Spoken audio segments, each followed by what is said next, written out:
Hello, Madam, Sir. Good day. I'm Mylene, 36 years old, high school graduate from San Luis, Cagayan, Isabela, Philippines. I'm a mother of two, 13 years old and 2 years old boy.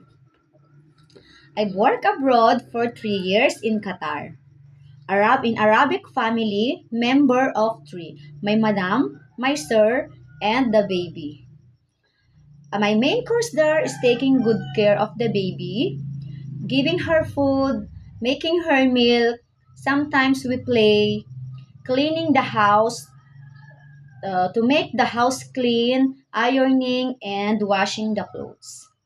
To my future employer, if you hired me, I do my best to become a good employee.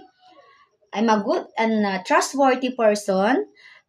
I'm a good learner, and I make your baby as my own. I'm taking good care of the baby.